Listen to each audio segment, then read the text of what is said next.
Hello students, my name is Shivani Gaur and welcome to deep explanation. तो आज का हमारा टॉपिक है डिस्प्लेसमेंट रिएक्शन। ठीक है, तो किस तरीके से होती है डिस्प्लेसमेंट रिएक्शन।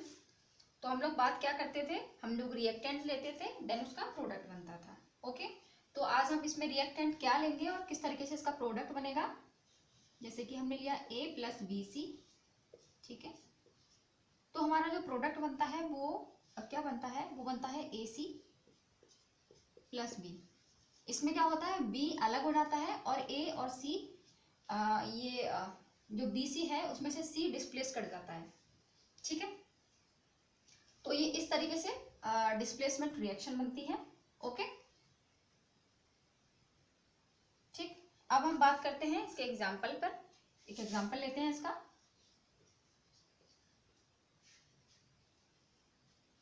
फर्स्ट हमारा एग्जाम्पल है इसका, ये है आयरन।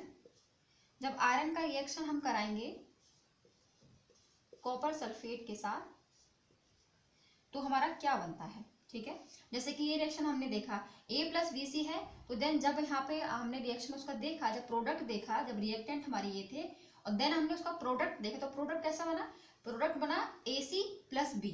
ठीक है, तो इसी तरीके का जो हम लोग रिएक्शन कराएंगे तो जो प्रोडक्ट बनेगा वो भी इसी तरीके का बनेगा। ठीक है, तो जैसे कि हमने Fe यानी आयरन का रिएक्शन कराया कॉपर सल्फेट के साथ में, तो हमारा क्या बनता है वो देखते हैं।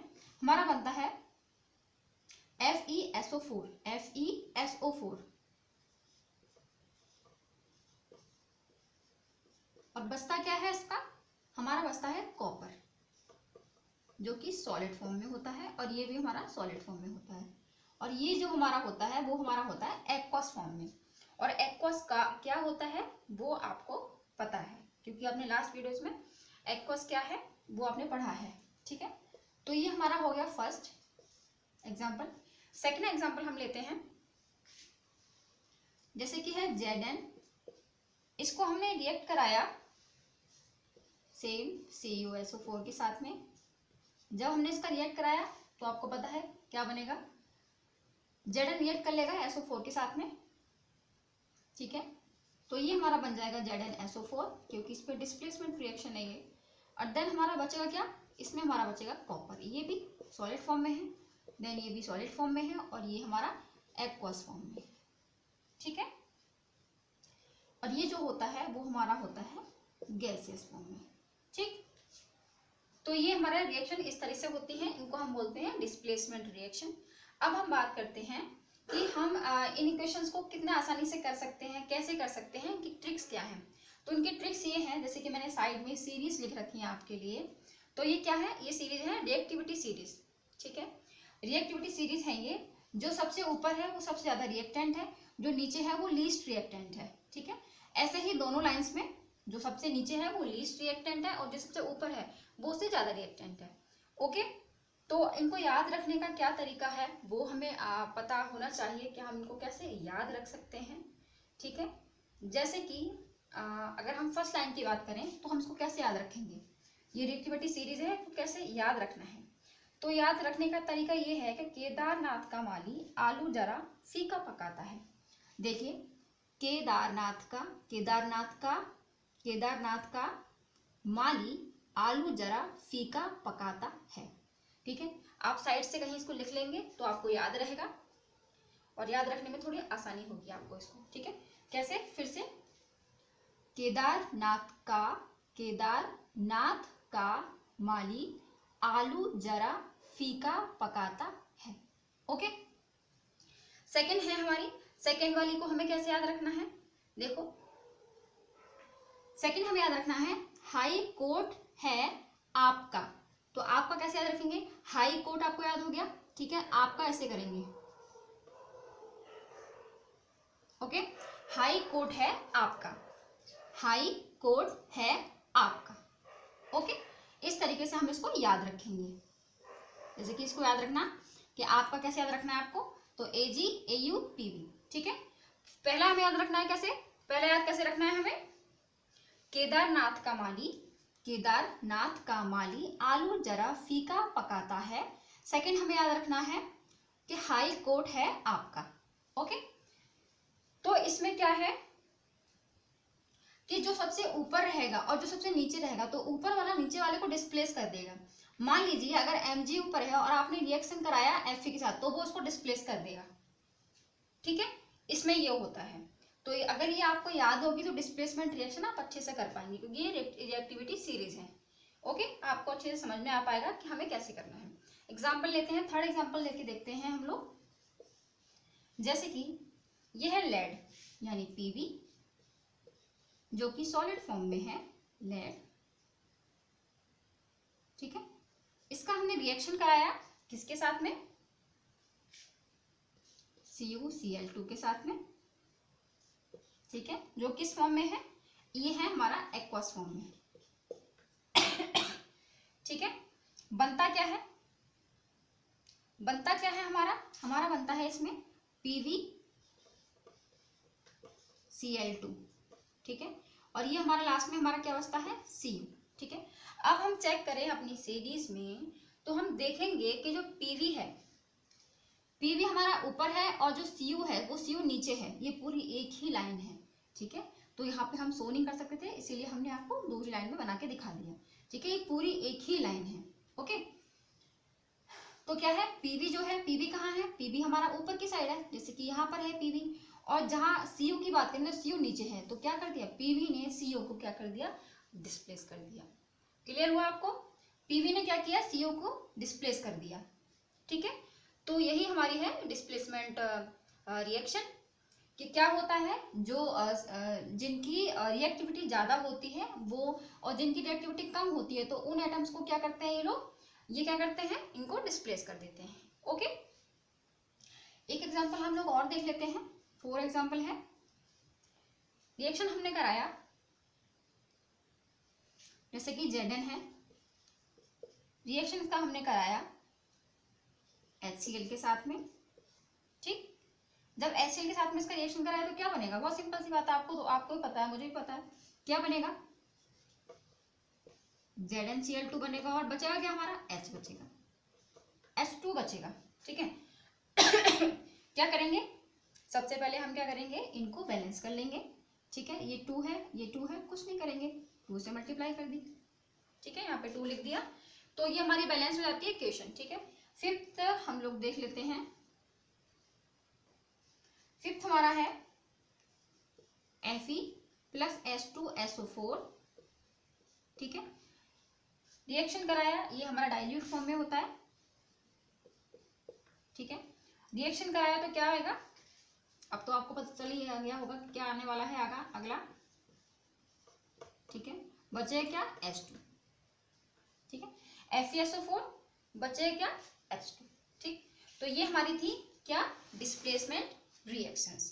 क्या आई होप आपको ये समझ में आया होगा कि डिस्प्लेसमेंट रिएक्शन क्या होती है।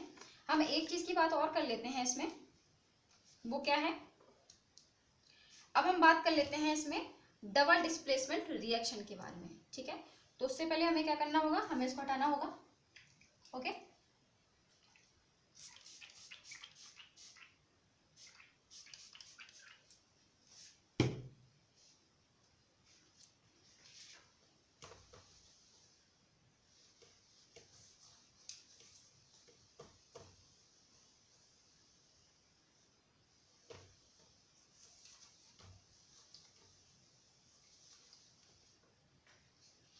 बात करते हैं डबल डिस्प्लेसमेंट रिएक्शन के बारे में।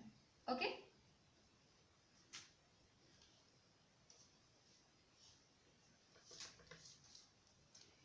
थोड़ा सा टाइम लगेगा।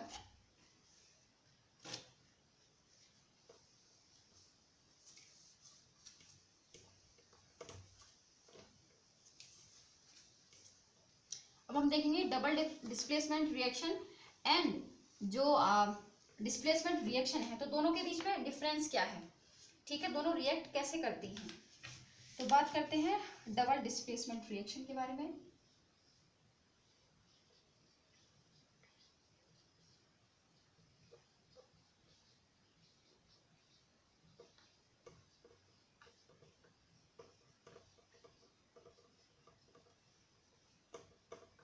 ठीक है, तो देखते हैं।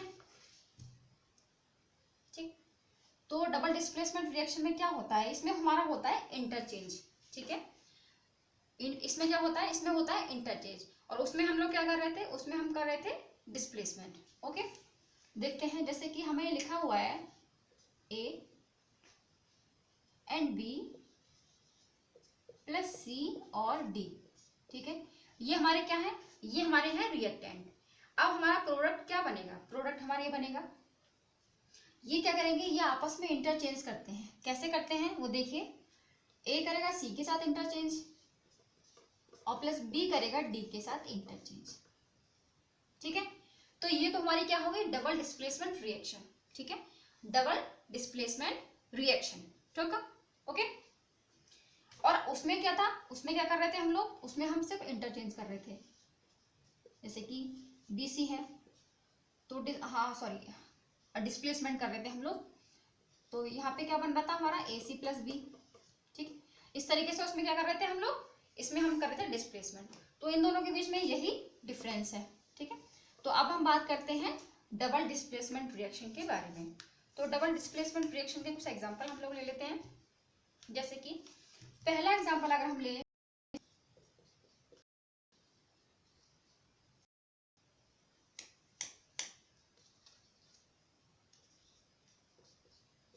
यहाँ पर, तो पहला एग्जांपल अगर हम यहाँ पे लें तो हमारा पहला एग्जांपल है sodium sulphate,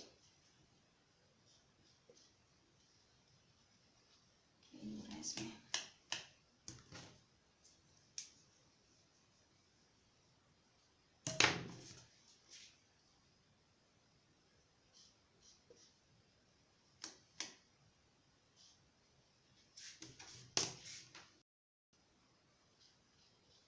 sodium sulphate Na2SO4, ठीक है, प्लस Cl2 जो कि है एक्वस फॉर्म में, ठीक है। और ये हमारा होता है, ये भी हमारा एक्वस फॉर्म में ही होता है। ओके, तो बनता क्या है, अब हम क्या करेंगे, सिर्फ हम लोग क्या करेंगे, इंटरचेंज करने वाले हैं। इंटरचेंज करेंगे तो क्या बनेगा, यहां हमारा बन जाएगा BaSO4 प्लस, और क्या बनेगा, NaCl, ठीक है। ये हमारा बनेगा इंटरचेंज होने के बाद में। ओके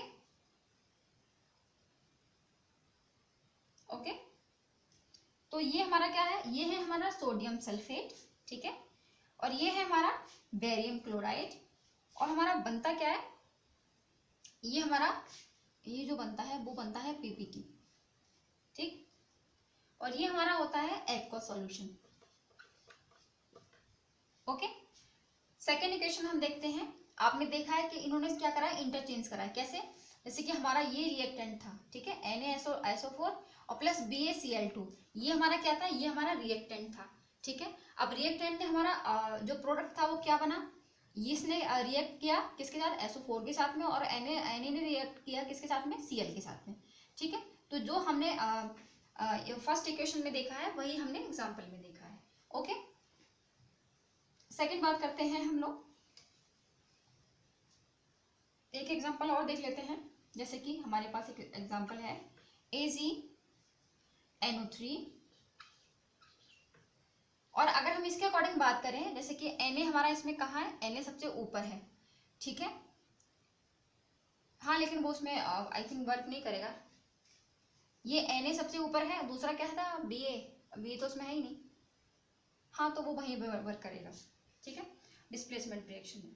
ओके, तो ये है हमारा AgNO3, और इसका रिएक्शन हम किसके साथ कराते हैं, NaCl के साथ में, ठीक है। जब NaCl के साथ इसका रिएक्शन कराया तो हमारा बनता क्या है, हमारा बनता है AgCl, ठीक है। अगला क्या बनेगा, इंटरचेंज कर रहे हैं ना हम लोग, तो बनेगा NaNO3, ठीक है। यहां पर क्या कर रहे थे, इसने इसके साथ इंटरचेंज कराया है, ठीक, और इसने इसके साथ इंटरचेंज कराया है, तो बना BaSO4 और ये बना NaCl, ठीक है। वैसे ही हमने इसमें देखा कि AgNO3 था प्लस NaCl था, तो इन्होंने क्या किया, इंटरचेंज किया। Ag ने इंटरचेंज किया किसके साथ में, Cl के साथ में, और Na ने किया NO3 के साथ में। ठीक है, तो ये हमारा है सिल्वर नाइट्रेट। ठीक, ये है हमारा सोडियम क्लोराइड, और इसकी बात अगर हम करें तो ये है हमारा सिल्वर क्लोराइड। ठीक है, व्हाइट पीपीटी से बोल सकते हैं हम लोग। ये है हमारा सोडियम नाइट्रेट। ओके, तो ये इसके एग्जांपल्स हैं किसके, डबल डिस्प्लेसमेंट रिएक्शन के। तो आई होप आपको समझ में आया होगा कि displacement reaction and double displacement reaction में क्या डिफरेंस है। ओके।